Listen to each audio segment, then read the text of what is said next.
You are watching the Hose Connections Halftime Report, brought to you by Hose Connections on Kennedy Avenue in Hammond. Visit them on the web at hoseconnectionsinc.com. Hose Connections, proven under pressure.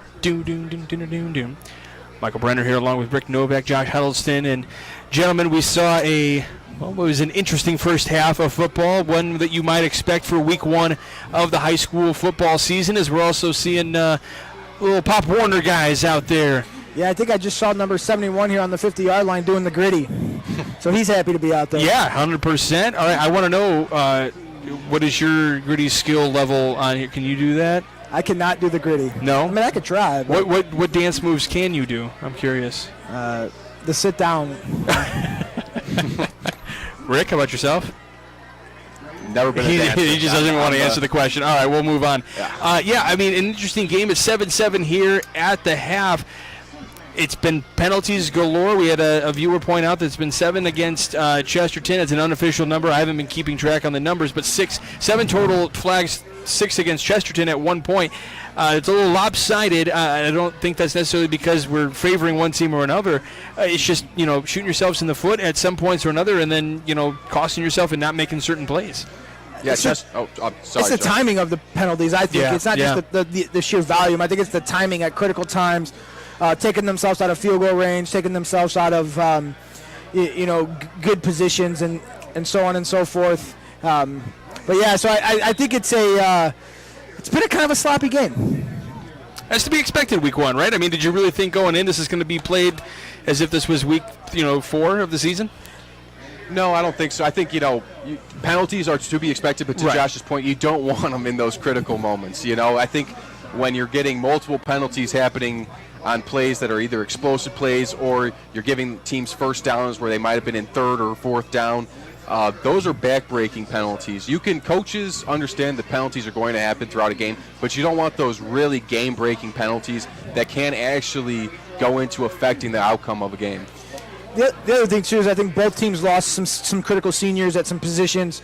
I know Chesterton lost some guys on the O-line. And just trying to get that mesh together type, kind of working together. And Hobart on the other side, losing, a good portion of their offense or a large portion of their offense and just kind of getting some transfers in. And just how does that mesh together? And sometimes that might take a quarter, 2 quarters, or an entire game. Right. Absolutely. Both these teams aren't going to be the same team from now to the regular season. I mean, football is one of those games you don't really start seeing what you're really good at until you play a couple games, and you get guys in you put guys in positions to start the year, and you think they're going to be great at them. But sometimes when you actually get out there, it might not be the right fit, and you tweak things around a bit, and you get guys in the right positions, and then you really start seeing things click. I think one of the things that was complicated for both coaches coming into this game is neither one of them really had any clue. Sometimes you might go into a game and have an idea of what a coach might use based on the personnel that they have returning. Neither one of these coaches really knew. I asked both of them, and both of them gave me kind of diplomatic answers. Neither one of them knew what the other coach was going to do, so they didn't even know. They had an idea of what they were going to do coming in, but maybe they didn't know how they were going to have to make changes over the course to try to get to what they do best. So I think there's 2 schools of thought here. I think sometimes when you go into a game plan, you say, this is what we do, regardless of what the offense or defense does. This is our identity.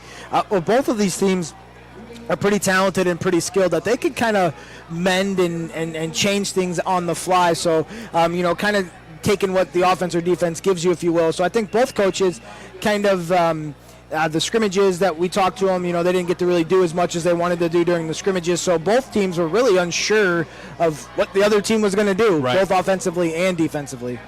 There's only so much film on both these teams right now. The only film that both these coaches had were, I'm going to guess, the scrimmage of the other teams. Correct. So they hadn't had film even of them in an actual live game. So when you don't actually have anything to really study on, you can watch the film from last year, but it's 2 different teams. You are going to be guessing there is an element of guessing that it comes with the first game. But now they've got one half under their belts. I'm sure they're looking at the iPads back there, seeing what's going on. And maybe we're going to see something a little bit different here from both these teams in the second half. You look at Chesterton. Wally McCormick was calling the plays last year. Now he's on defense. So if you're Coach Schreiber on the defensive side, you're unsure what they're going to do on offense. and if you're the Hobart coach, you're unsure what Chesterton's going to do on defense, and vice versa. So, the first half's a lot of feeling each other out on the first game of the season, and when you get into an environment like what they have here at the Brickyard with all the fans, the Pop Warner kids going on, if you're a kid playing varsity for the very first time, it can be a bit overwhelming. You get that adrenaline dump. So I think we're going to see a lot better, cleaner second half.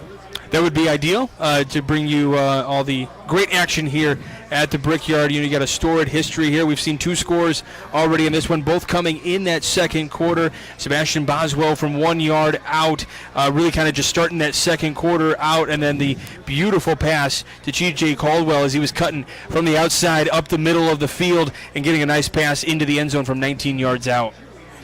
Yeah, I think, Chesterton had a nice drive that capped off by the 1 yard touchdown run by Boswell. Hobart I think it was on 4th down there. They thought they were going to get a stop there, and they did a little goose and go.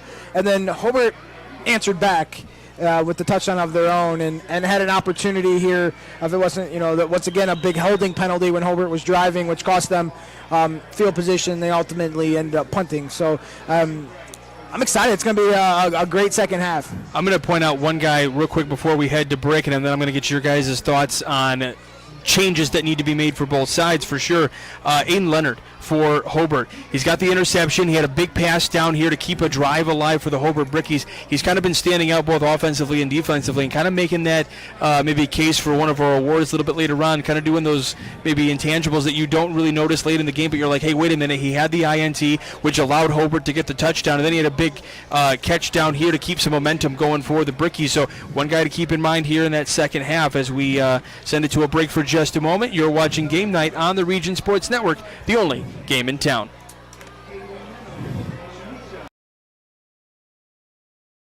For over 50 years, family-owned Budd Insurance Agency in Hobart has been providing insurance services and protection to Northwest Indiana. With protection provided by Auto Owners Insurance, Dave, Bob, and Mike can custom fit a policy to meet a person's needs.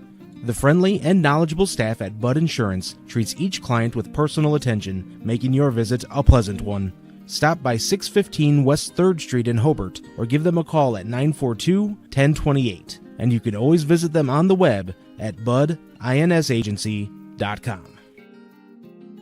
Certified financial planner Tim O'Brien is your Edward Jones financial advisor. Financial investments are very important, but so are the investments of time, patience, and encouragement our young athletes receive from their coaches, teachers, and mentors. That's why financial advisor Tim O'Brien is a proud supporter of Hobart football on the Region Sports Network.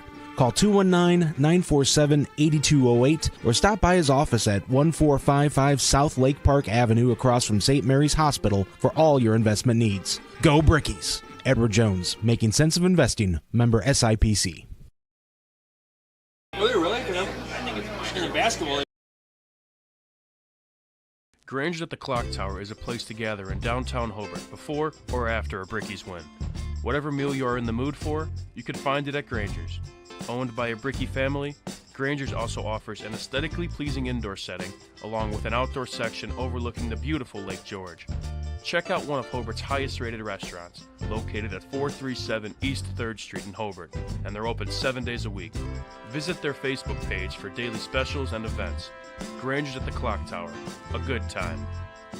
Family owned and operated since 1969, Holiday Rent-A-Car offers a wide variety of newer model cars, vans, and SUVs. Free local customer pickup and drop-offs are available. Debit cards are accepted. Restrictions apply. All rental cars are for sale. Financing is available. Located at 3709 West 37th Avenue in Hobart, Holiday Rent-A-Car is open Monday through Saturday, closed on Sundays. Call 219-942-8561 or visit them on the web at holidayrentacar.biz.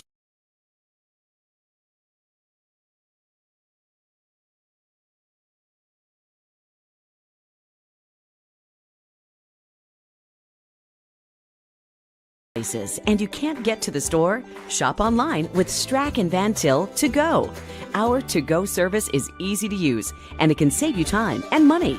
Once your order is in, our own Strack and Van Til team preps your order with care. For delivery or pickup, enjoy the convenience of letting our to-go team shop for you. Enjoy your special moments. Sign up online today at shop.strackandvantil.com. I'm Crowell Company's Lantern Man. I'll cover your motorcycle. I'll be with you on the water. I'll be with you on the snow. I'll cover your insurance needs wherever you go. I'll be at Crowell Agency from 9 a.m. to 9 p.m. As Crowell Company's Lantern Man, I'm your insurance superhero. Crowell Companies, the insurance professionals in Highland, Maryville, and Michigan City.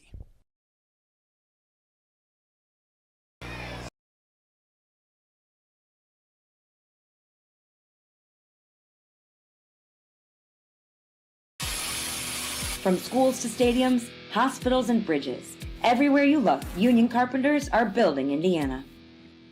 With jobs and skilled trades in high demand, there's never been a better time to start building your future. As an apprentice, you'll earn a debt-free college degree, earn while you learn, and receive great benefits like healthcare and retirement. So what are you waiting for? Visit carpenters.com to learn more. Visit carpenters.com and start building your future today. Thinking about what to do after high school? Consider a career with Boilermakers Local 374.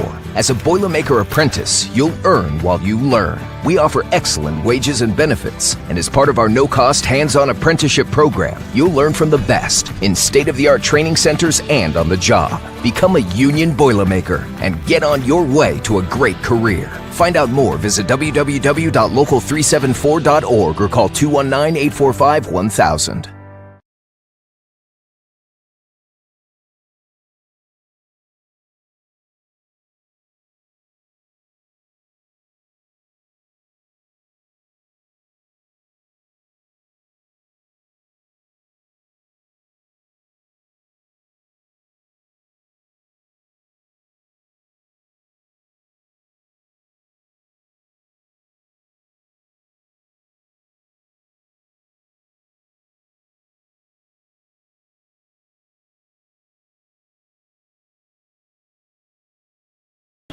Welcome back to Game Night here on the Region Sports Network. You're tuned into the Hose Connections halftime report. Tonight's game is brought to you by Von Tobel Building Supply.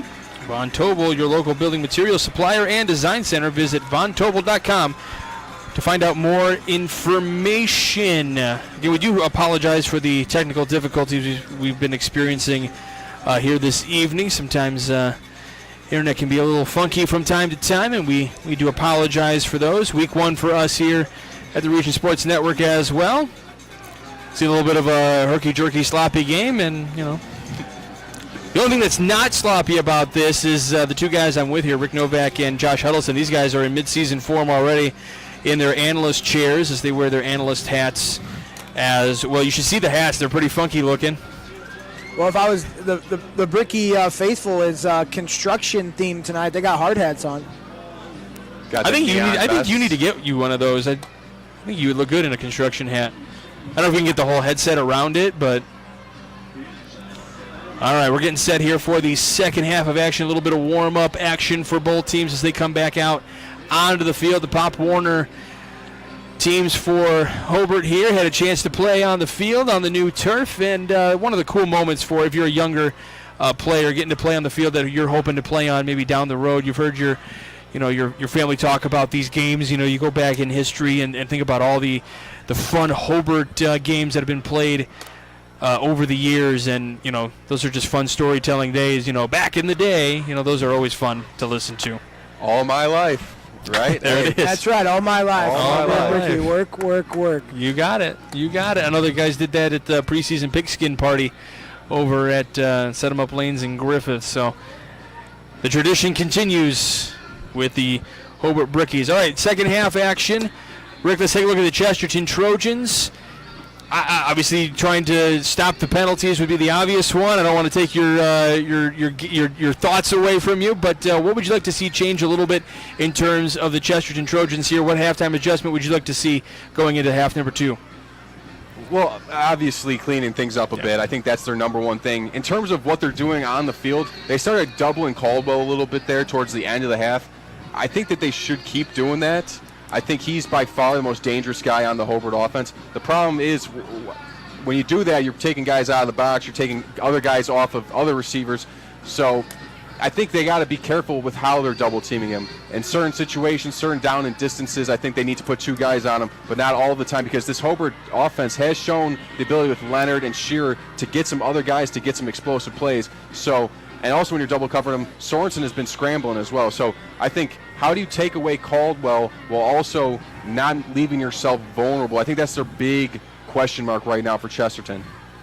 All right, on the flip side, Josh, what would you like to see the Hobart Brickies do here in the second half? Maybe change, or what have you liked that they've been doing well that you want to see more of? I think what Hobart needs to do offensively is they need to establish an identity, and I think it starts with running the ball with Willie Shear. They're trying to go up the middle a little bit. Let's see, he's got some wheels. What about a toss to the outside and utilize that running game to bring to Rick's point, to bring that guy down in the box where then it can open up Caldwell on a deep route. So I think they need to utilize their running game and Willie Shear to set up that passing game. Okay, well, we're going to see in just a few moments what it's going to look like. It'll be Hobart to get the ball first here in the second half. We appreciate you being tuned into the Hose Connection halftime report.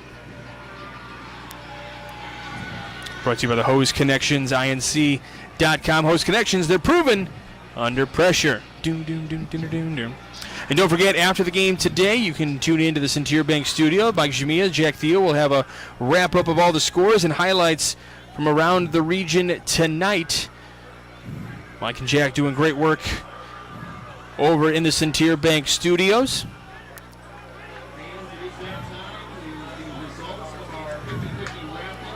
So getting ready to start this second half here. Looks like maybe the Trojan faithful, the student section over there, trying to, maybe light away over there for the Trojans to try to get something going here. Or they're in distress and they need some help. I don't know, one of the two things there. We're going to find out.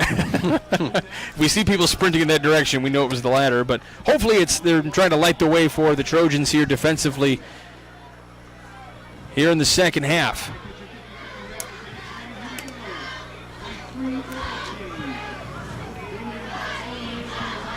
You got the first half jitters out of the way. Now we're going to see some football, right? We're going to, strap it down, get used to playing your games on both sides of the ball for both teams.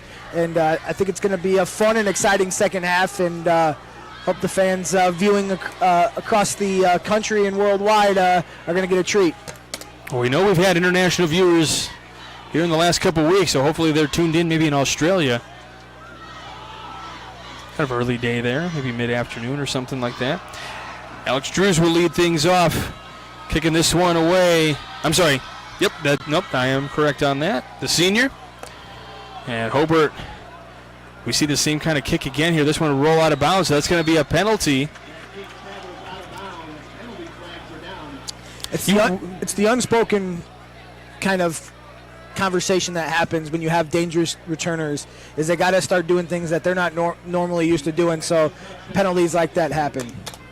I was going to ask, we've seen that kick twice now, and you were talking about maybe trying to keep it away. So how do you maybe prevent, obviously there's different ways to kick the ball, obviously, but, is that the only way that they can do things to try to keep it out of those returners' hands, or is there other things you can maybe try to do to, not kick it out of bounds, I guess? I mean, that was almost like an onside kick that kind of went past the first line. You could try to do something where you're kicking it actually up into the air, maybe angle it, try to get it to the back, the second line guys who are still blockers, maybe a little bit more fast than the first line guys, but still not Caldwell and Shearer, who have 4-4 type speed back there, both of them.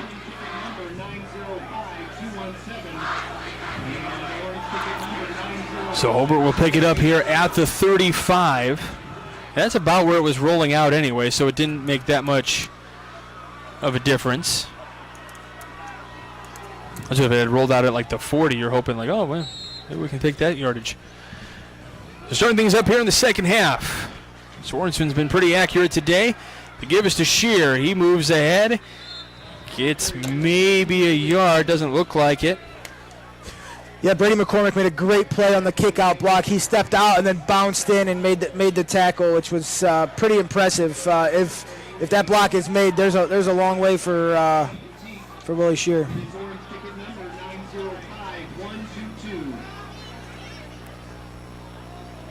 Hobart's still going no huddle. So they had some problems in the first half with the no huddle, but not enough to where the coaching staff wanted to get away from it. 4 wide receivers set. Caldwell at the bottom of your screen. See a lateral pass. This one taken for a few yards, not much of a gain as Aiden Leonard gets that possession. We kind of spotlighted him at the Hose Connection halftime report a little bit, getting that early INT and then making a big catch down here at the near sideline. Yeah, Chesterton's defense is doing a real nice job running laterally side to side, stringing plays out, and not letting the Hobart guys turn upfield and create chunk plays. So 3rd down here, 3rd and 7 for the Brickies. Sorensen moving to his right, still moving, looking to throw. Pass is going to be incomplete. It's one of the first passes we've seen of Sorensen that missed the mark all night long. He had a lot of pressures running, and it was a last-second throw, but Stafford was at the first down marker, just missed it. Last year with Lake Central was 4 of 13 for 90 yards, a touchdown, and 3 picks. So now to kick things away is Xander Langford. A great defensive series by Chesterton. They came up, made a great stop.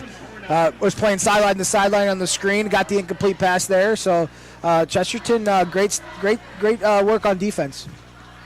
Connor Hansen back to return. He will pick it up, or he will let it bounce at the 30, and that's where the Brickies will pick it up right at the 30-yard line. So not bad field position to start things up if you're the Chesterton Trojans.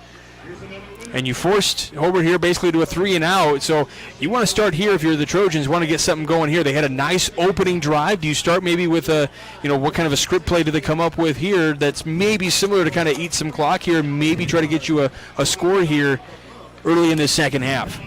I think their first drive of the game, they were passing a lot, but then they kind of settled down and were running the ball quite a bit. So we'll see how they kind of go about it in this second half.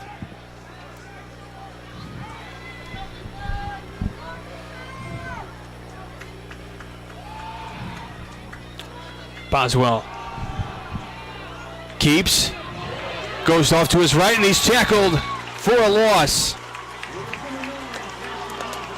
He tried to hand it off to Lewis. He ended up keeping, and Hobart was not fooled on the play.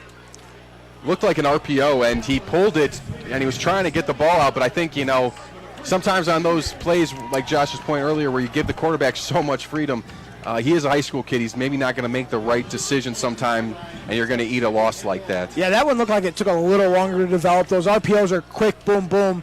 That one just was a little longer, and so he was running the opposite way his receiver was and made a smart decision by taking a sack there. So it was a loss of 8 on the play, 2nd and 18. Boswell up the middle. Pass is caught. Up to midfield. What a catch. Garrett Lewis making the plays for Chesterton. Another one-handed catch by him, and that was thrown on a rope from Boswell in between 2 guys. It was good coverage, but it's just thrown perfectly. A great catch and run by Lewis, especially just to keep his balance catching that ball. That was really impressive. I'll take that kid on my team any day. Oh, that's for sure. He's a gamer, playing hard, running the ball, catching passes. What a play, what a pitch and catch there from the Chesterton Trojans. Just shy of 30 yards on the pickup there as they get right to midfield for the Trojans. Boswell steps back up, has time, looks to air it out. Down the field, pass is going to be overthrown to Barnwell, the junior. Well, Rick, they have come out and run 3 straight pass plays. We have our answer. I'm a little surprised because they really were having a lot of success running the ball, but they must have saw something in the coverage in halftime that they liked and felt that they could take advantage of. Yeah, look, you got Willie Shear, who plays their safety position, is not playing defense right now, so maybe they see a personnel situation that they like. 3 wide receivers down at the bottom, 1 in motion. That's Hansen. 1 receiver at the top. They're looking to the right. Down the field. Pass is incomplete. Down on the far side.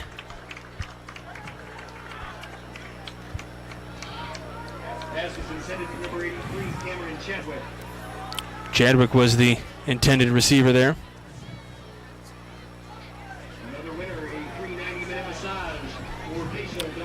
So third down coming up here for the Trojans with 9 minutes to go. It's a big third down for both teams. Yes. Who are you looking for if you're the Trojans right now? Who's your target right off the bat? Lewis isn't out on the field. He hasn't been out there since he made that great catch and run, so I'm not sure. Maybe he was a little banged up. We have a whistle here, and we're going to have a timeout taken. You know, talking to both coaches, we're going to keep it right here. Talking to both coaches before, both were high on their receivers, both were high on the running game. And so far in the game today, the receivers have really been making the plays that they've needed to. The quarterbacks have been fairly accurate all night long. We've talked about that kind of off air. No, especially for the first game of the year. The passing game, it's a little bit harder than the running game. You got to have guys with the timing. You know, it takes a lot of reps. It takes a little bit more reps than getting some inside run done. So it's been very impressive. Both these quarterbacks coming in here have been very, very poised in the pocket, stepping up, making the correct throws. Especially they've had some pressure in their faces a lot. And the receivers have made plays too. So both of these teams, their passing games have been as advertised. Yeah, the quarterbacks for high school quarterbacks have been pretty accurate. I mean, all things considering, they're throwing the ball where it needs to be, and it's pretty impressive to watch high school athletes make these kind of big league throws. Just like I know you can do. Only on Madden. All right, third down and 10, 9 minutes to go here in the third quarter. Boswell with time. Gets out of the pressure, throws down, and it's going to be, did they say caught or incomplete on the far side of the field? If not, even if so, it was short of the line to gain anyway. So we're at fourth down. It's going to be an incomplete pass. We're still at the 50-yard line. Yeah, Boswell was looking for one guy there. He immediately started turning to his right, and when he wasn't there, he really had nowhere to go. And that's the danger of those one-man route combinations. Alex Drews is back to kick. Kick this one off to the right. This will take a bounce at the 25, and it will continue to roll backwards for Chesterton as they're hoping it continues to roll to the 5. They're trying to will it down there, and it'll stop in between about the 7-ish, 8-ish yard line, and that's where the Brickies will have to start. So we've seen Hobart get a chance to start at some good field positions, not able to convert on a lot of those, and now this might be the worst starting field position of the evening. When you're in a defensive battle like this, the special teams game, the field position game becomes all the more important. And right there, even though Chesterton didn't score any points, they did advance the ball to the 50-yard line, and then they flipped the field. So, again, you don't come up with anything on the scoreboard, but in the actual strategy of the game, pinning Hobart back within their own 10-yard line, making them drive 90-plus yards, that's hard to do in high school football. Yeah, an excellent punt right there to pin them inside the 10, almost near the 5. They call it the hidden yardage, right? Yep.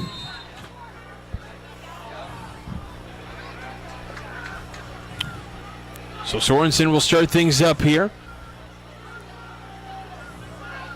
Hands it off to the left, gains some yardage here after the tackler went for a ride. Willie Shears, looks like they're stretching him on the sidelines. He might be cramping up. And Max Pickett. Yeah, it looks like Max Pickett, number 6.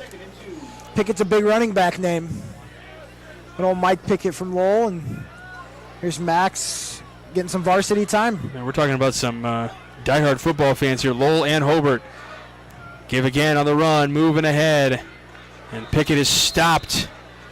This will be third down. He will not get the first down just yet, but Hobart kind of knocking on that door right there near that first down marker. Yeah, just get a first down.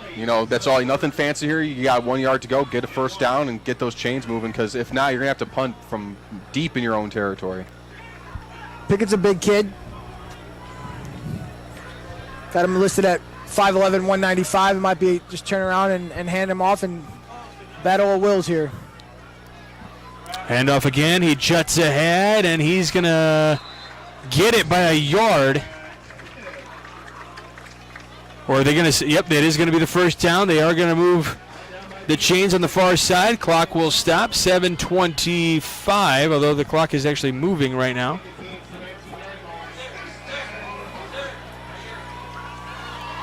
Hobart still no huddle. I mean, they're kind of slowing it down as opposed to what they were in the first half, but they're not huddling up at all. They're getting all the plays from the sideline. So they're at the 19-yard line now.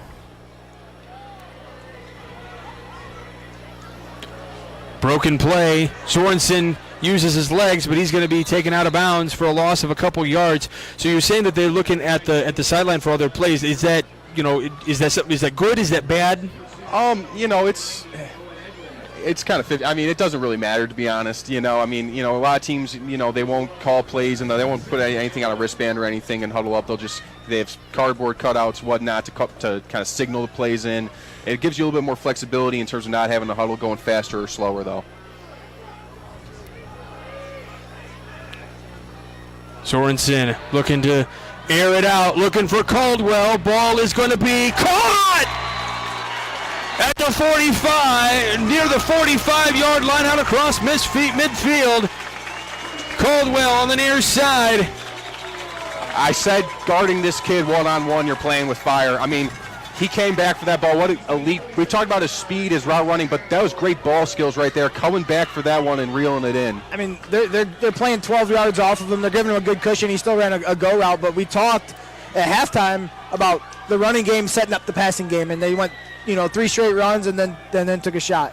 On the 47, high snap. Give us to Pickett. He's got running room ahead, and he's taken down about the 40-yard line. So it's actually at the 39 they're going to mark it. It'll be 2nd down and 4 coming up here, maybe 2nd and 5. I'm waiting for them to throw just a stay route to Cardwell over here. I mean, if you're watching how Chesterton's playing him, they're respecting his ability. So at the 42, I said 38, I meant 42 is what I meant, because, numbers. Another kind of high snap. Give to Pickett again. He kind of gets tossed around a little bit. Chesterton's getting a lot of penetration, and when you're running these kind of trap gap runs that Hobart's trying to get, penetration can be very, very difficult to deal with. They got to get that kind of cleaned up with their offensive line if they want to have some success running the football. Corey Kazicki was in there on the play.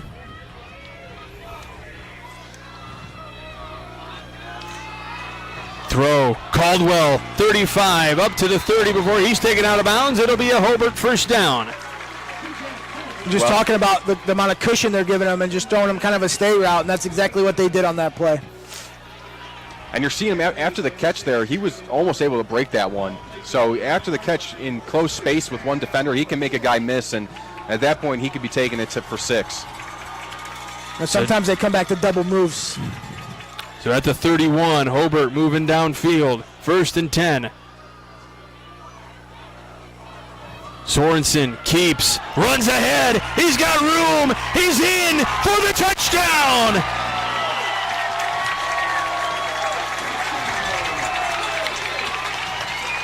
From 31 yards out, Johnny Sorensen runs for his first Bricky touchdown. Yeah, nice play call. They faked it to the back, pulled the tackle in the guard, kick out, pulled up through, and Sorensen untouched 30-something yards for a touchdown. Welcome to Hobart, Johnny. That's a great feeling when the crowd erupts. And what a play. He showed his speed, showed his burst through the middle of the field, and that's how setting up the running game proves dividends there for Hobart. Langford's PAT is good, so it'll be 14-7 here in the 3rd. Oh, I'm sorry, it was no good. I thought it went through, excuse me. So they say no good, so it's 13-7.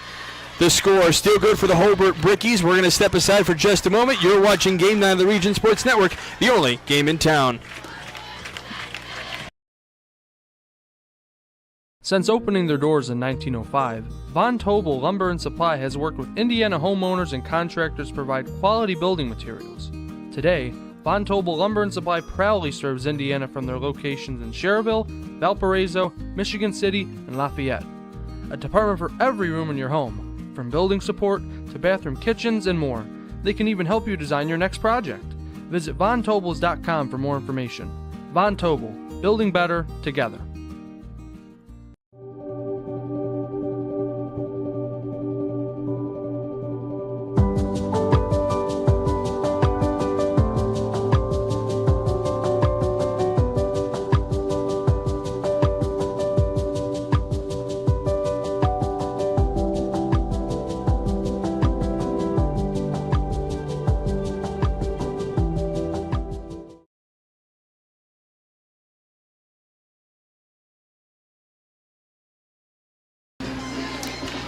Welcome back as Von Tobel Building Supply presents Game Night in the Region right here on the Region Sports Network. Von Tobel with locations in Valparaiso, Cherville, and Michigan City. Check out vontobel.com for more information. All right, the Brickies will kick this one away, and Chesterton now with an opportunity to try to answer. On the return, taking ahead and across the 25. Nice return for the Trojans, so they will pick it up there at about the 28-yard line. Decent field position to start things up. Now, if you're Chesterton, you gotta answer back, right? I mean, we're getting late in the third quarter. Scores have been coming in at a premium, so you gotta. If you're Chesterton, you gotta put a nice drive together and punch one in the end zone.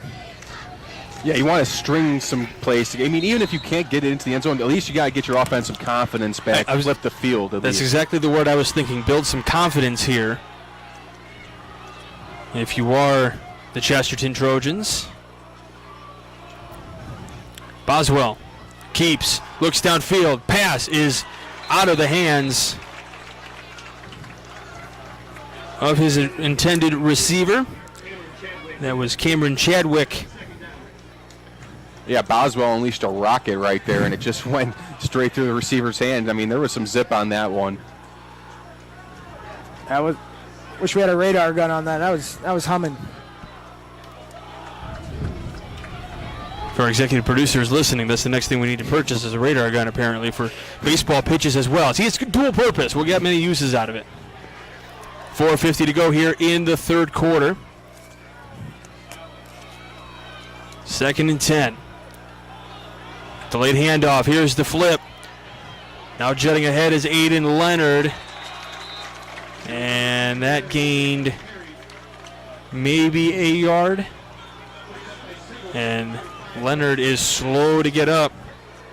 I'm sorry, Garrett Lewis, excuse me. Garrett Lewis is slow to get up. He's been working hard all night long. Yes, he has.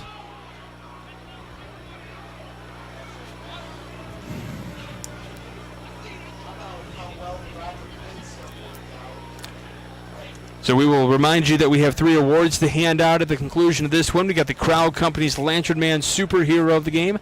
Crowd Companies are proud to recognize the superheroes on the gridiron.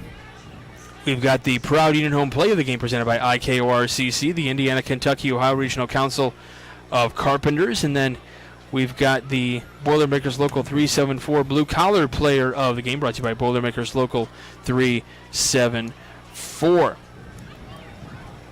We got some Strike and Van Til hometown scoreboard updates for you here. Rick, if you want to read some of those off with what we've got, just rolling through the hometown scoreboard on Facebook. All right, well, the first score that just came up was 0-0, and it looks like it's South Central and Triton. And so if you have a score for that one, go ahead and bring it to us here on the Region Sports Network. We'd love to have that one. And now the screen has gone black. So here we're back. All right. Hold on. Maryville up over Andrean in the third quarter, 21-6. Bishop Knoll and South Bend Clay, we've got that at 0-0. It should probably have started by now, so if you've got that one, send it over. Boone Grove up over John Glenn, 26-23 in the third quarter. I will say, Rick, I talked to some of those guys from Bishop Knoll not that long ago. They're feeling optimistic about their team. They think they're going 9-0 this year. Hey, more power to them. More power to I'm an Andrean guy, so I'm not going to root for them, but more power to them if that's what they think. Plymouth up 20-8 over Calumet. We're waiting on a Carroll and North Newton score. If you've got that, please send it to us over on Facebook. Hey, I know the score to that one. The Chesterton Hobart here, 13-7 Hobart. Crown Point up 21-0 over Lowell in the third. Daryl Skabinski doing a great job over in the RSN studio, in the Centerbank studios. Excuse me. So we've got third down here, 3rd and 10 on the 28. Boswell looking to get some momentum going for Chesterton. Looks to his right. Pass is going to be incomplete. A late turn out by his receiver out there. And that was Hansen. Got kind of a late turn, and then as he turned, he realized the ball was coming his way. Yeah, they went that wheel route again that they've hit a couple times for some big plays. Boswell kind of behind him on the pass, and the receiver really wasn't looking for it until it was almost right on him. Yeah, I think Boswell was patter, waiting, and then just was taking a little longer to develop than I think he wanted to. Yeah, I feel like he kind of felt like a little rush to get that out of his hand. This one will be punted away. It'll cross midfield and be taken inside the 40. So right about the 39-yard line is where they're going to spot that one here with 4:03 left to go in the third quarter here, the opening quarter of the second half. Another score that we just saw that was kind of interesting. Penn defeating Valpo 38-21. Saw that right here on the Region Sports Network. Those Kingmen are always a tough out. They're a blue blood for a reason. Salt Lake Central was leading as well over the Munster Mustangs. You had to get that in, huh? I mean, wouldn't you? If you were looking at the scores, I know you would have jumped on that immediately. I would have. Appreciate that. And we also have Portage over Morton 10-7 in the third quarter as well. That Portage can always be a dangerous team. Roy Richards. Yep. So Hobart will pick up here. Sorensen looks to his left, and that ball is out after the catch. Oh, my. What a tackle. That was Chase Staubus. Receiver had hands on it, and Staubus was there and said, no, sir. Yeah, he came up making that tackle with some viciousness to him. I mean, he diagnosed that play real well. There might have been a little frustration that they're back out there. But Hobart says, all right, we're going to go right back to action here. Sorensen scrambles, throws ahead, looking for Leonard. Pass is dropped out across the 25. We're looking for a flag in the Hobart sideline, cheering at the near side official for one, and they won't get one.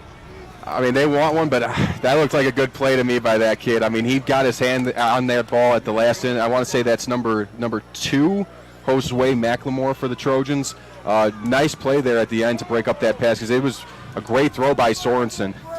A lot of hand fighting, That's it. If it's going both ways, I think that's where the official can say, okay, it's a wash. McLemore had 10 total tackles a season ago. Sorensen looks to his left, passes, bobbled, and dropped, this time by Mason Jackson. And we've got the Chesterton visiting coaches to our left, and they're a little excited about that play. I mean, yeah, 3 and out. Yeah, exactly. Yeah. I was going to say exactly what the doctor ordered for Chesterton. A bad defensive possession, the possession before. There they get a 3 and out, and now they got 3.5 minutes here in the third quarter. Hobart went away from the running game that drive. The previous drive they were heavy run, and then they connected on a big pass, and that time they were all pass. So under 4 minutes to go, the punt is away from Langford, and we are going to have some laundry on the field. I think if that's roughing the kicker, that's going to be a first down, and I think he hit the plant leg, so I think it will be. Personal foul. Those are the 15-yard variety.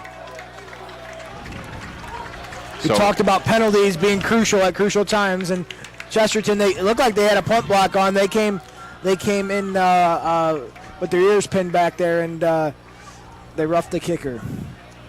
Back-breaking penalty. We've talked about Chesterton with these penalties in the worst possible times. I mean, we say that they really needed that 3 and out, and then they go and get that penalty, and it's really hard to win football games when you make penalties like not just one, but a few in one game. Well, now you're the Hobart coaching staff. You say, hey, we get a do-over, and so maybe they'll come out and lean a little more on that running game. You got to think if Shearer, we haven't seen him. If he's not going to be able to come back into this game for whatever reason, maybe is that the reason they're going to the pass game more? I mean, you still probably got to put the ball in, Max Pickett's hands. But, if you don't have your number one guy out there, maybe, I can understand trying to air it out a little bit more.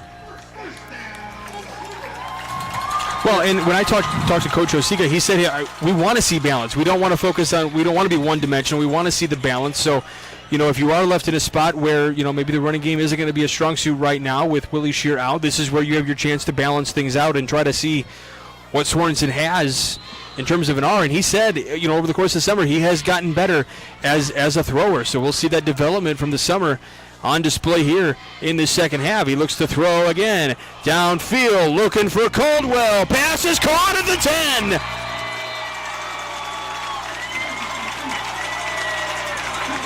Wow, I mean, he got away with a little bit of a push coming back for the ball, but, I mean, it's a great play by him. We talked about his ball skills. On a back shoulder fade like that, he made it look easy. I mean, he's really a great player. I mean, I don't know how much stronger of an arm Johnny Sorensen needs to throw it, but Caldwell is just so fast. He's got to come back to the ball almost every play. First and goal. The give is to Pickett. He runs up to about the 5-yard line. Maybe they're going to mark it at the 6. What a swing. Chesterton, they're looking to get the ball back there, and all of a sudden, Hobart is knocking on the door here to go up 2 scores, and the game is really, the momentum is totally flipped on its head. We thought that interception earlier in the second half helped Hobart here, and now a personal foul as Sorensen gets to the 10. He's going to be tackled out just shy of the 10, so they said clock is going to continue to run here. So it is going to be a loss a little bit here, back to the 9. So second down. Yeah, it looked like a read option, and Sorensen kept, but Chesterton had him dead to rights anyway. They did a great job taking away both the running back and the quarterback on the option play. It is going to be third down. I was looking at the far sticks. They hadn't flipped the number up there yet. Yeah, Aiden Leonard's a big kid. Might throw him, a 50-50 ball, or maybe a whip out by the receivers to the far side. Sorensen's been accurate all night, so it's third down and 9. Play clock has not started. Yeah, Leonard is 6'4". McLemore on Chesterton, who's guarding him, is 5'10", so 6 inches height difference there. You could see a jump there. He's got him one-on-one at the bottom of the screen here. Maybe that is what Hobart's dialing up. They're marking the ball at the 11 now. Leonard's a basketball player. Forward, goes up and gets rebounds, so it's kind of the same thing. We had a false start. I'm sorry, the penalty is declined. That was done. So third down. Yep, third down here. Which they had the ball on the 11. Now they moved it up. So the ball on the, is it the 8 that it's marked down right now? Too many of those football players in my way. So now the play clock will begin. 2:38 left to go here in the third quarter. Sorensen, pockets collapsing. He's got pressure, and he's going to be taken down. Brady McCormick in there for part of that sack. They brought pressure off the left side, his blind side. He never saw it. It wasn't picked up, and they get a big, I mean, you probably heard it on the broadcast. Everyone listening at home, the Chesterton coaches to our left screaming with delight because that is a huge, huge play for them. Makes this a long field goal. Definitely. So in there to kick, Langford,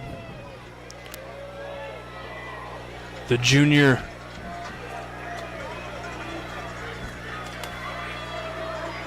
The holder will be Bloom. Kick is up. And it is good. From 33 yards out. And it's good for 3 more for the Brickies. So it's 16-7 here in the third. You're watching Game 9 on the Region Sports Network, the only game in town.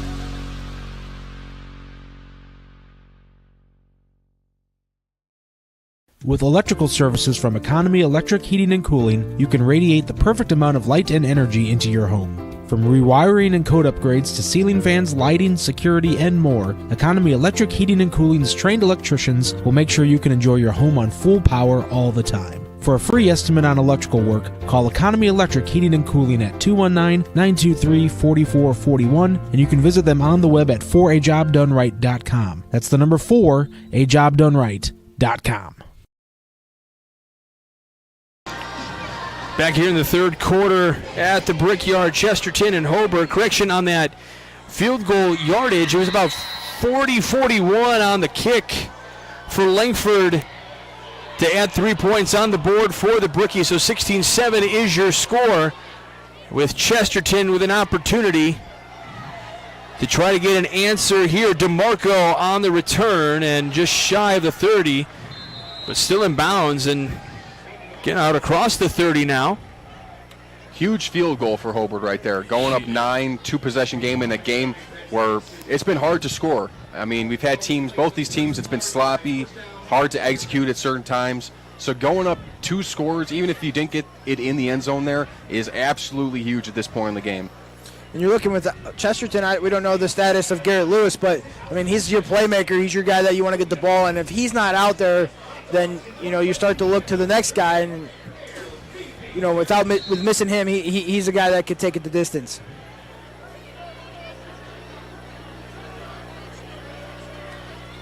Boswell. McCormick moves upfield. Taken out close to midfield there. I'm going to start calling Brady McCormick Slash. I mean, he plays running back. He played some quarterback, defensive end, linebacker. He's a Swiss Army knife. I mean, he's a bowling ball out there. He's a thick kid. I mean, but with some speed to him for sure. It's surprising for a kid that's big. Last year, he was 15-25 for 146 yards and 2 touchdowns on the season. One of those coming in that game against Hobart. Give back to him. He juts ahead out across midfield and taken down at about the 46-yard line for McCormick, the fullback. Bradley Gibson on the tackle for Hobart, brother of Trey Gibson, who was a stud for the Brickies for the past couple years. But McCormick, again, I mean, he got hit about 3 yards downfield and dragged a couple guys for a few more extra yards. I mean, he is hard to bring down. Gibson, 103 total tackles last year, had 4 sacks and a fumble recovery a season ago.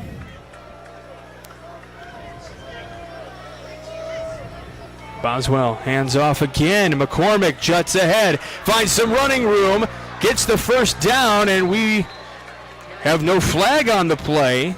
There may have been a hand in near that horse collar, but nothing called, and that's where, you know, on the Chesterton sideline, they might be having a few choice words. But the play is up to the 32-yard line, a huge pickup for Brady McCormick and the Trojans. Wally was over there telling Brady to cover the ball. I wonder what it's like having your dad coach you in high school football. I bet it's a lot of pressure, you know, especially a guy who's been, you know, a coach, head coach at a lot of different places, coaching a state championship. Wally McCormick did. So, I mean, he's got a lot of accolades himself. So it's got to be a lot of pressure. And Brady grew up Hobart. You know, they were talking to Wally before the broadcast about Brady just, you know, growing up here at Hobart. So. Well, that's the end of the third quarter. We're going to step aside. You're watching Game 9 of the Region Sports Network, the only game in town.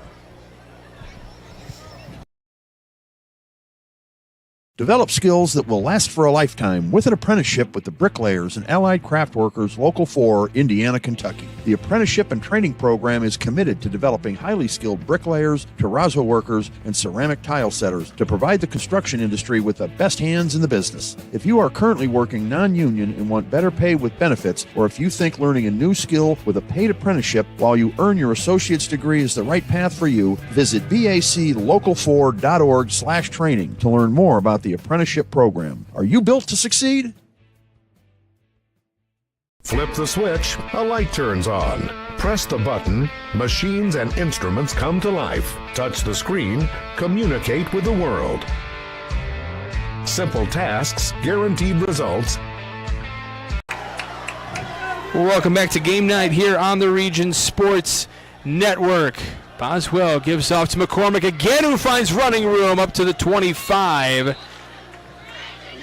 Before he's taken down, he's trying to get to the 22. And this is kind of the momentum builder, the confidence booster of your Chesterton that you need. And it's coming on the running game right now from McCormick. Rick talked earlier in the broadcast about you don't know what you have till the first game, and you kind of see it. And it looks like Chesterton maybe have found a running game with Brady. They needed a drive like that. They need points, but they needed a drive like this right now on offense. They've been very stop and start on offense this second half.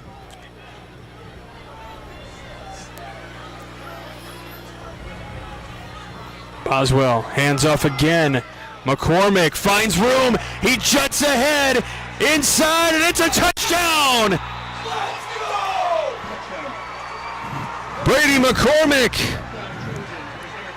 rushed for 9 touchdowns last year. Give him number 1 here tonight.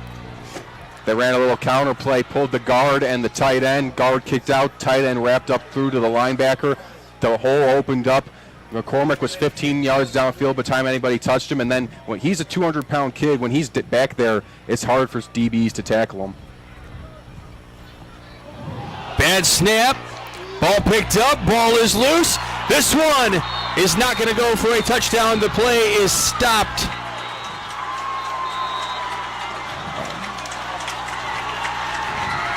So while it's ran back, the officials are saying stop.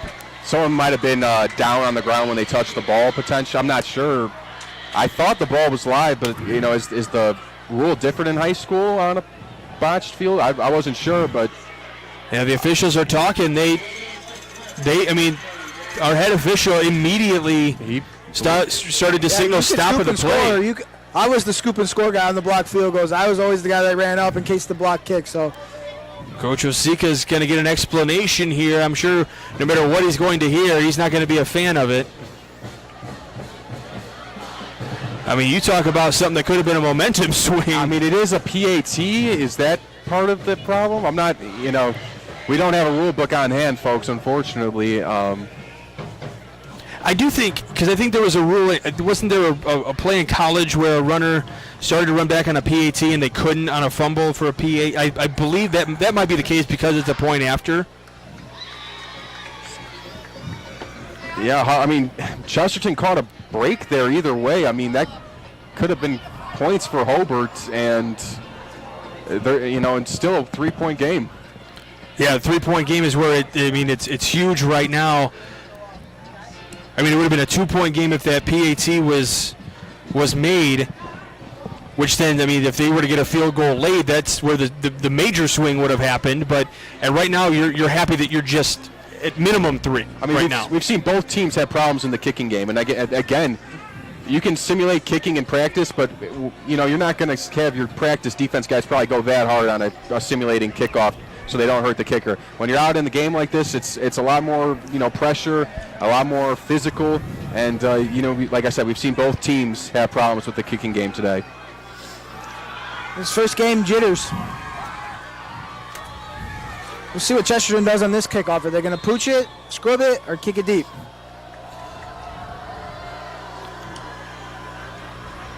Picked up, bobble, dropped. Both teams saying they have it. There are coaches from both sides jumping up and down. Looks like it's going to be, if I had to guess based on the reactions, it's going to be Hobart ball. Chesterton didn't seem to, the players didn't seem too animated as if they had it. So that's usually the telltale sign. And when the whole team is pointing in one direction, that's usually a good indicator. That's one of the advantages of kind of those squib kicks is if it gets to a guy that's not used to carrying the ball, they're more the blocking guys. Sometimes it, you create fumbles, it hits off of them, and so, it's a strategy because you give up field position, but it could be high risk, high reward. Well, the field position given up here, ball at the 39 now. If you're Chesterton, if you give up a field goal, you're okay. Obviously, you can't give up a touchdown, but if you can sort of that bend but don't break mentality here for them. Sorensen, hands off. Pickett runs ahead to the right, had some room, and taken down from behind at the 45. We're going to take a walk down memory lane here because when Wally was the coach here at Hobart, Mike Pickett was his running back coach, and now we're seeing Brady and Pickett carrying the rock. It's kind of sometimes life comes full circle, and we're seeing it tonight. So at the 44, 2nd and 6. We have a flag on the play. Pass is caught. It would have been a first down, but we'll see what the penalty marker is for. So our head official threw that one. Illegal shift on Hobart. So that'll bring it back. Maybe not everyone was set when the ball was snapped. Tell you what, Johnny caught that ball and kind of a Patrick Mahomes sidearm throw out there. It's pretty impressive, right on the money to Leonard. No, it was a good throw. It was a very nice throw. Unfortunately, coming back. Mechanically, you may know, you may not. Mechanically, is that better for your arm or worse for your arm? Does it really matter? Back, some years ago, everything was over the top. Now these quarterbacks are throwing from all different arm angles, so you can throw out the old. Pickett with some room to run out across the 45 now. I think coaches are a lot more forgiving as long as it gets there. As long as the catch is made. I don't think they care what it really looks like as long as you're getting the ball to the guys it needs to go to. Well, because I think MLB pitchers in general, you throw over the top. Then you talk about Tommy John surgery, that's elbows and stuff like that. So, is this actually saving arms of quarterbacks a little bit here and there? Yeah, I'm not sure. That's a good point. Pickett gets stopped behind the line. That'll be a loss. We have a lot of whistles, maybe a little extracurriculars going on out there. We're kind of in that point in the game now where maybe some frustrations and some words have been shared throughout the course of the evening. We've seen a complete momentum shift. Hobart had all the momentum. Now Chesterton's defense comes up to play. They got a little spark on offense. They get a 3-and-out right there. Now Hobart's got to punt and turn the ball back over to the Chesterton offense, who just went through the Hobart defense. One saving grace is they're punting from about their 50. If they can get a good punt here, back Chesterton up, make them drive a long distance, you got to feel better about that, but we'll see right now. It's Hines back to catch that one. He'll call a fair catch at the 20. So, that's not great field position for Chesterton, so you kind of got what you needed out of that drive right there, at least flipping the field position. I think I said Hines. I meant Hansen when I said the returner. Not quite sure who Hines is, but I think we're allowed to make up players every once in a while, right? Our first game, too. It's Connor Hansen, the senior. Yeah, we'll see if they keep feeding McCormick here. He took him to the house last time, and we talked about bread and butter maybe changing from first quarter to fourth quarter. Well, the bread and butter right now is McCormick for Chesterton. It was a lot of Boswell the first part of the game. McCormick runs ahead, gets a couple of yards. McCormick's playing defense also, so he's got his hands on his hips right now. 6 foot, 200 pounds, the junior Brady McCormick. 51 rushes a season ago for 202 yards and 9 tutties. Coach Peterson likes that 9 tutties. You start running the ball. You kind of lull the DBs to sleep, and then sometimes you can take a shot. 3 wide receivers set. Give us to McCormick again, this time to the right side. Out across the 30. It'll be a first down. And he's taken down at about the 34-yard line. So it'll be a first down for the Trojans. And, this is where you talk about lulling them to sleep, but just getting some of these runs and getting the momentum going on your side here, as we already said, has kind of shifted a little bit. I mean, I also want to point out number 5 on Chesterton, Connor Hansen, made a great block on the edge there that allowed McCormick to get the edge. And like I said, when you got receivers, offense I mentioned earlier, it's about 11 guys doing their job. When you got receivers making great blocks like that, you're going to have successful offensive plays. Give to McCormick again, who runs ahead and is really getting a lot of nice open spaces to run here. And when I talked to Coach Peterson before the game, he said we virtually have a brand new line. So you got John Landeros out there, Carlos Leon, Andrew Hyman, Ryan Grady, and Ryan Buza all out there on the line right now for the Trojans. It's basically kind of a new line compared to last year, except for maybe Buza, who had a little bit of action in the game and will have a timeout taken by the Trojans, so we'll take it with them. You're watching Game Night on the Region Sports Network, the only game in town. I want to get the lineman mentioned. For over 100 years, Burns Funeral Home and Crematory has been assisting families in their time of need. Serving Northwest Indiana, the staff at Burns Funeral Home will help guide your family in creating a meaningful ceremony, from a simple to elaborate to traditional or unique. The caring family at Burns Funeral Home will tailor a ceremony to fit your needs. And for your other loved ones, Burns Funeral now has a pet cemetery and crematory. Visit burnsfuneral.com or give them a call at 219-942-1117. Welcome to Public Bar and Rec, located in downtown Crown Point, a place for good games, good drinks, and good food. So come in and make it public. Try to survive zombie dodgeball, score a hole-in-one playing golf, or choose from over 13 multi-sport simulator games while fueling your competition with a variety of appetizers, entrees, and beverages. We have games for all ages with our family-friendly hours till 9 p.m. Reserve your simulator at publicbarandrec.com and let the fun begin. Welcome back to Game Night here on the Region Sports Network, brought to you by Von Tobel Building Supply. It is 2nd and 7 here in the fourth quarter. Chesterton trying to mount a comeback. They trail by 3. Boswell holds, passes incomplete, intended for Hansen up the middle, trying to get some pass play going to give McCormick a little bit of a breather. Yeah, it looked like another little RPO right there, and a good decision by Boswell to put the ball, but just, sometimes when the receivers haven't been having a lot of action themselves, even a ball that's put right on them like that can be harder than it looks, and a big drop right there. They kind of put themselves in a predicament now. Now they're 3rd and 7. They had success running the ball. I like the play call. It's just tough when you don't execute on 2nd down. Brings up a 3rd and long. And now you got the Hobart faithful coming alive here. McCormick stands to the right of Boswell.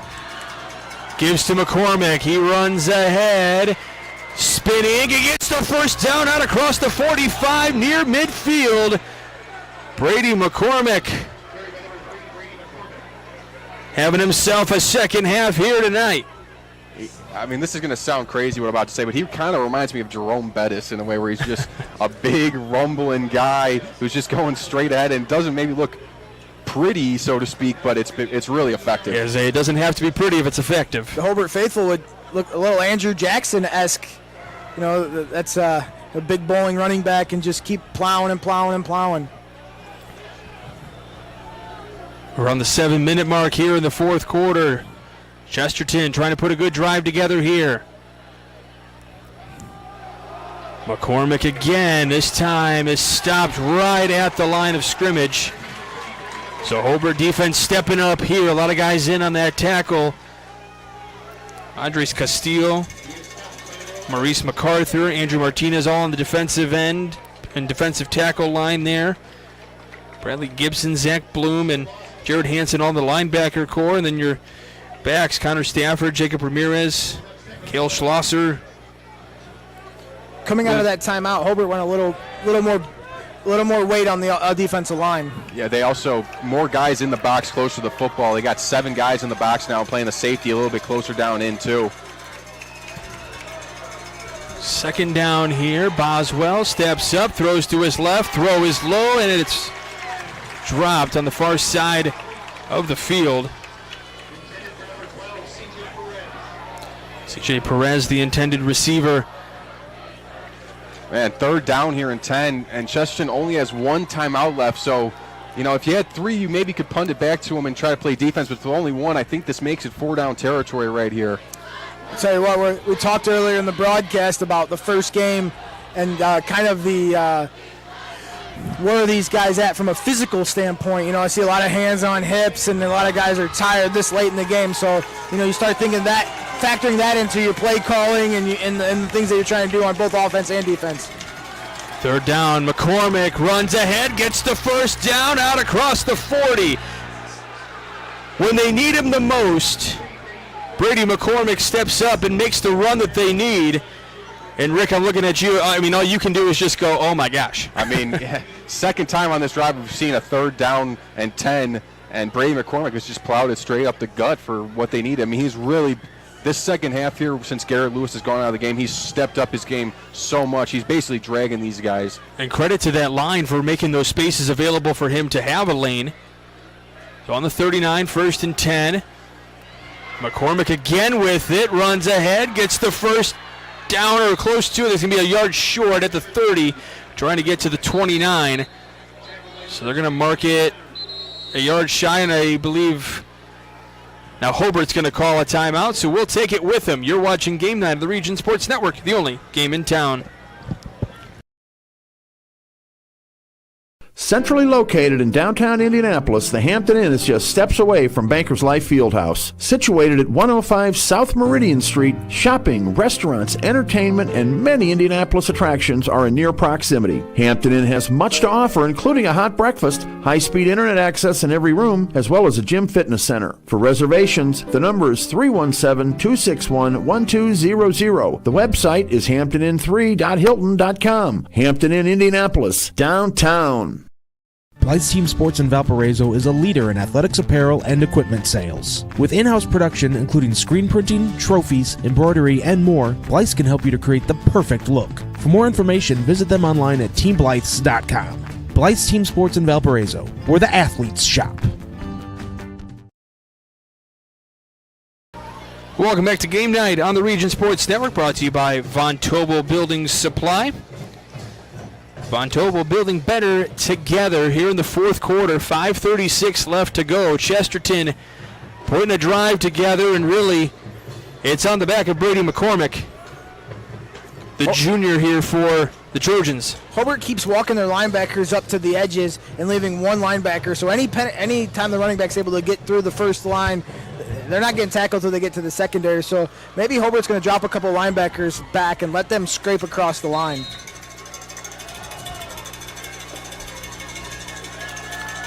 McCormick still in the back. They are dropping back, as you pointed out. 1 yard to go here, 2nd and 1. Boswell looking to throw, getting chased, moving to his right. He's going to run ahead out across the 30. He's trying to get to the 31. They're going to give him the yard, it looks like, which will be good for a Chesterton first down. A play that really started to break down a little bit. Boswell able to do it on his feet and get the yard that he needs to get the first down. Yeah, tough play for the Hobart defense because they almost had him there for what would have been a huge sack, and he was able to just get just enough to get a first down. Big play by Boswell. We've seen him all night. His ability in the pocket has been very, very good, and right there it really paid off for the Trojans. A season ago, he had 10 rushes for just 6 yards. I think he's pretty sure surpassed that tonight. I don't have the official stats in front of me.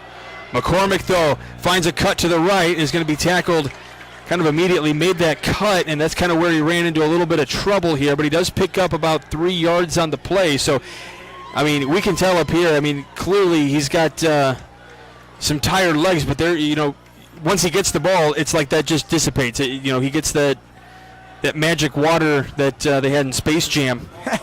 He's a warrior right now. I don't think he's came off the field once on offense or defense, probably special teams, but he's been making plays on both sides of the field all night, and in the second half, he's been the guy the Chesterton Trojans have leaned on. 4:30 left in this one. McCormick again gets stopped at the 25, picks up maybe one more up to the 24. They're trying to get to the 19.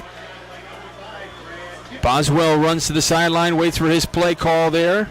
Hobart's made the adjustment. They're not bringing up guys to the line now. They got the linebackers back. and it's starting to pay dividends for them as the linebackers able to scrape and fill. Yeah, the last couple of McCormick runs have not been as explosive as the ones he was getting a little bit before that. Don't forget, after the game, Mike Shimea and Jack Theo from the Centier Bank studio. They'll bring you all the scores and highlights from games around the region, including this one, all the way back from the Centier Bank studio. 3:45, McCormick stopped at the 25. And it'll be decision time. Yeah, it's 4th down here. We thought it was going to be 4-down territory near midfield. What are you thinking here? Do you go for the potential field goal? It just depends on what confidence you have in your kicker right now. I mean, it's going to be over 40 yards. That's very long for high school. It looks like they're keeping the offense in. I mean, it's tough. If you don't have complete confidence in your kicker, you got to go for this here. So you're 4th down and 6, trying to get to the 19. You're at the 25. They could be trying to get them to jump off sides just to get a free 5 yards, though. That could be their strategy here.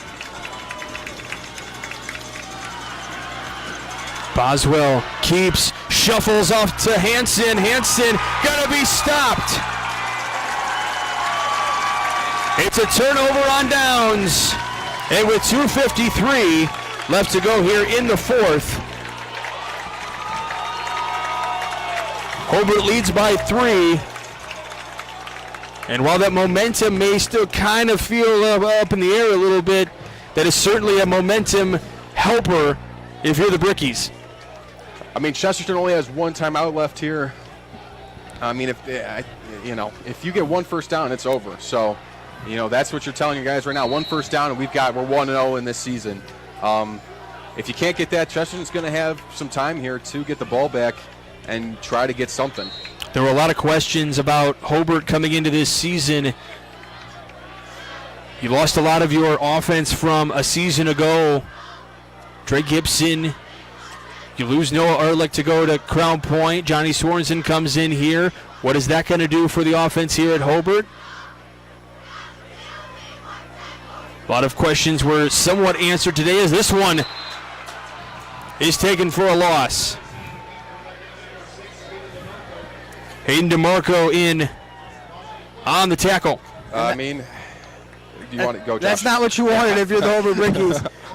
You want to be moving forward and putting a little pressure on the defense. Now you kind of let the defense kind of dictate what happens here now. Worst case scenario, first down, I would say. Loss of 6, pass out. Caldwell caught around the 20, makes the turn. Tries to cut, going to be taken out of bounds out around the 30-yard line. There wasn't much happening there, but DJ Caldwell, the senior, made something happen. You got to stay in bounds there. You got to stay in bounds. It's a big mistake to go out of bounds there because now Chesterton still doesn't need to burn their timeout. If they stop them right here, they're going to be able to burn their timeout and get the ball back with 2 minutes to go. So this is the game right here. 3rd down and 3. 2:17 to go. They're trying to get to the 34. They're on the 31.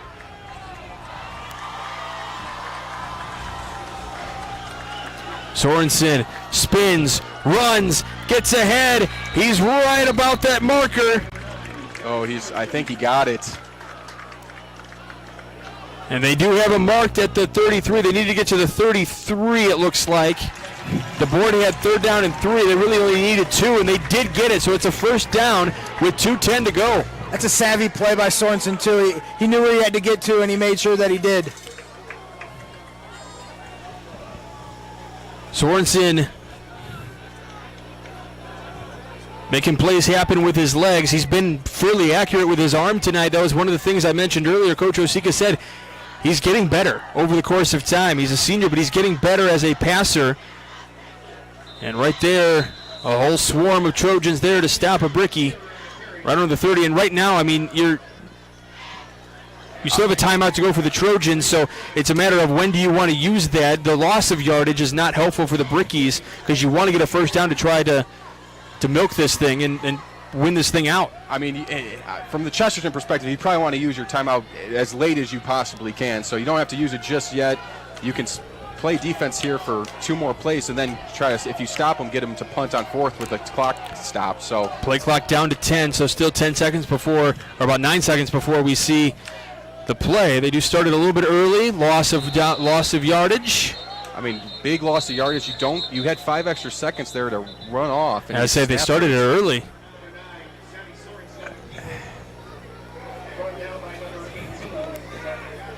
Josh Davis in on the tackle there on Sorensen.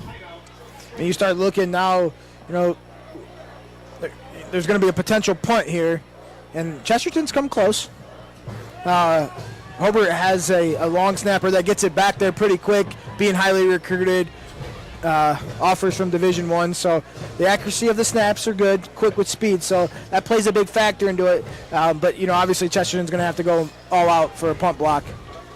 I'm surprised they used the timeout right there, to be completely honest. I expected them to maybe let the clock run there and see if maybe, see if you get the stop and then use the timeout after that. So you were looking to see maybe under a minute before? Yeah, I mean, I can understand why they did it this way. You're making Hobart potentially punt with the clock running. Maybe you get some confusion there, potentially. But I am a little surprised they used the timeout right there.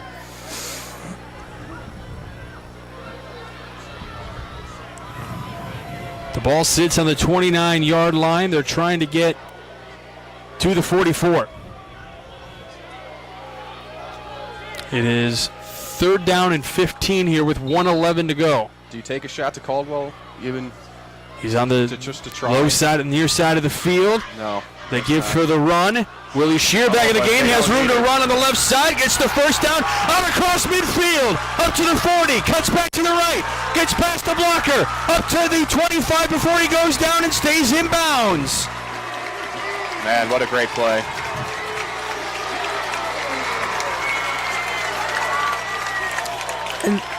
And that's your ball game. Yep, that's the ball game. What a play by Willie Shear.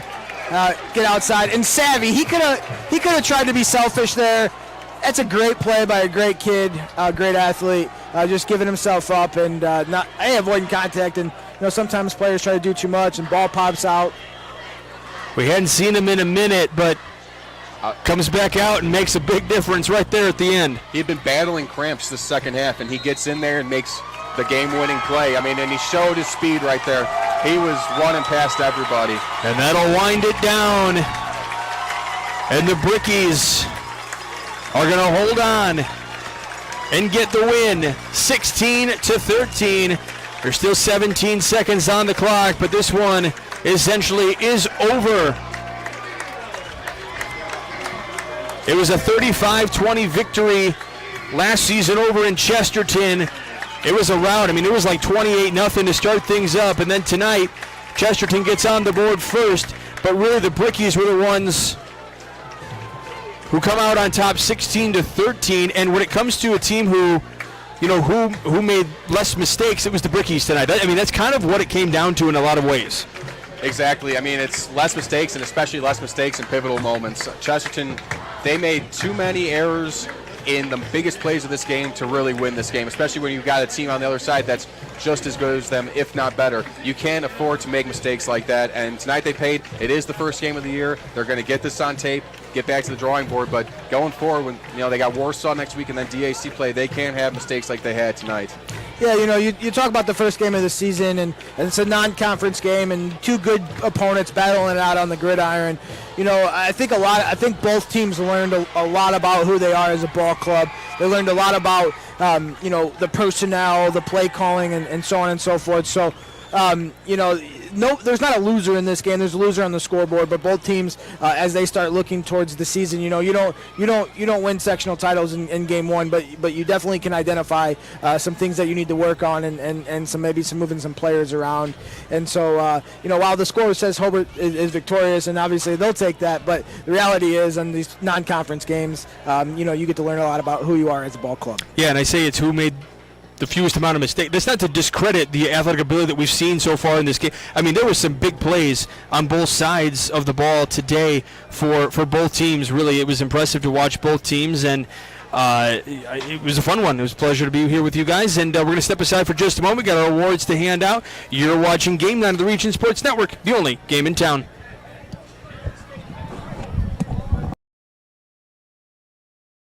When life keeps you busy and you can't get to the store, shop online with Strachan Van Til To Go. Our to-go service is easy to use. Register using your rewards account information, fill your virtual cart, and choose delivery or pickup. Once your order is in, our own Strachan Van Til team preps your order with care. With our to-go service, you can earn reward points and save time and money with our online coupons and weekly ad prices. Life made simple, shopping made easy. For more information or to sign up, visit shop.strachanvantil.com. Since opening their doors in 1905, Von Tobel Lumber and Supply has worked with Indiana homeowners and contractors to provide quality building materials. Today, Von Tobel Lumber and Supply proudly serves Indiana from their locations in Cherville, Valparaiso, Michigan City, and Lafayette. A department for every room in your home, from building support to bathroom kitchens and more. They can even help you design your next project. Visit VonTobels.com for more information. Von Tobel, building better together.